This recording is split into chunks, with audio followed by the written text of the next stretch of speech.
CPI criada para investigar os benefícios fiscais concedidos pelos governos tucanos em São Paulo é encerrada sem conseguir fazer nenhuma apuração.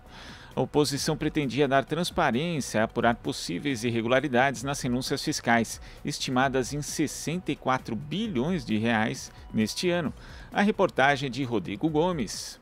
Em 16 de março desse ano, a Comissão Parlamentar de Inquérito dos Benefícios Fiscais foi encerrada na Assembleia Legislativa Paulista. Mas não houve um relatório esclarecendo os objetivos, as consequências e as possíveis irregularidades na concessão de renúncias fiscais pelo governo do PSDB. Isso porque a CPI foi enterrada pela base do governo de João Dória, conseguindo realizar apenas 2 reuniões, nenhuma oitiva e nenhuma solicitação de documentos. Instalada em 2 de fevereiro de 2021, a comissão esperou 6 meses pela indicação dos membros pelos partidos aliados ao governo Dória. Com os membros escolhidos, cabia ao deputado mais antigo, Edson Giriboni, do PV, chamar a primeira reunião para a eleição do presidente da comissão, mas isso não ocorreu. Apenas em 1º de dezembro, já perto do recesso parlamentar, houve a convocação da primeira reunião, após Giriboni renunciar à sua indicação como membro da CPI. O deputado estadual do PT, Paulo Fiorilo, foi eleito presidente, com Edmir Chedi, do União Brasil, como vice. Caio França, do PSB, foi indicado relator. Porém, isso não foi suficiente para fazer a comissão andar. Os parlamentares da base de Dória passaram a não comparecer às convocações de reunião. Sem quórum, a CPI não podia fazer oitivas, aprovar requerimentos ou solicitar documentos. Para Fiorilo, a ação da base de Dória para esvaziar a CPI para investigar as renúncias fiscais apenas aumenta as suspeitas de que existem irregularidades na concessão dos benefícios. Talvez ele tema que há, de fato, algo errado com as renúncias fiscais, porque o governo impedir que a CPI pudesse investigar quais as empresas que receberam benefícios, se os benefícios tiveram retorno ou não, e se eles cumpriram a legislação vigente, só pode ser porque tem irregularidade. Esse é um absurdo, são 64 bilhões que o governo concede esse ano de incentivos fiscais e a gente não sabe para quem, se está tendo retorno ou não. As renúncias fiscais começaram a ser praticadas em 2002. Apenas nos últimos 10 anos foram mais de 115 bilhões de reais em benefícios concedidos pelos governos tucanos. Nos últimos 2 anos, o valor explodiu. Em 2021, a renúncia fiscal do governo superou 41 bilhões de reais. Para 2022, a previsão é de 64 bilhões de reais, o equivalente a 22% de todo o orçamento do Estado. Mas pouco se sabe sobre os destinatários dos benefícios, as contrapartidas e se há impactos positivos na economia. O governo Dória justifica as renúncias alegando que elas auxiliam o desenvolvimento econômico e a criação de empregos no Estado.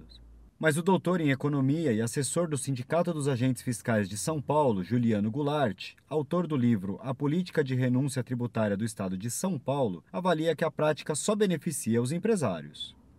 Existe uma narrativa muito forte que o incentivo fiscal ele é um dispositivo de emprego, renda, desenvolvimento como um todo.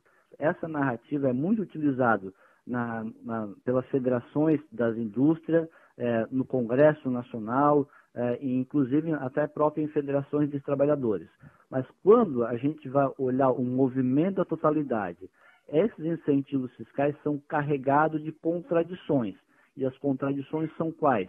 É que ele não é dispositivo automático de renda, distribuição de renda, geração de emprego, progresso técnico e desenvolvimento como um todo. Ele é sim um dispositivo automático de reduzir custo de produção do empresário e aumentar a sua margem de lucro, sem qualquer contrapartida social.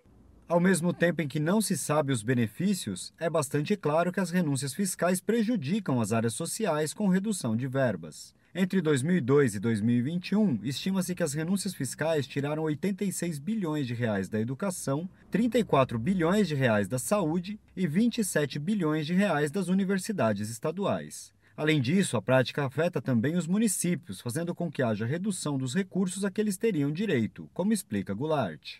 É um drible na Constituição estadual e também na federal. Por quê? Quando o Estado anuncia que vai fazer uma renúncia de receita, automaticamente ele desvincula também a cota parte do município no ICMS. Então ele está interferindo diretamente no sistema federativo, no pacto federativo, reduzindo a base de cálculo de transferência para os mais de 600 municípios de São Paulo.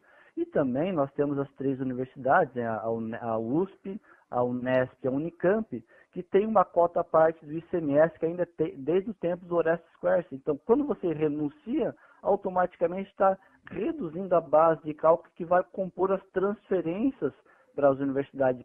A RBA procurou a assessoria do deputado Edson Giriboni, do PV, para explicar por que ele não convocou nenhuma reunião da CPI, mas não obteve retorno. Por meio de nota, a deputada Analice Fernandes, líder do PSDB na Assembleia Legislativa, disse que o PSDB não se opôs à CPI e decidiu participar, mas que cada deputado é livre para comparecer ou não às reuniões. Rodrigo Gomes, Rádio Brasil Atual e TVT. Você está ouvindo Jornal Brasil Atual. As notícias que os outros não dão.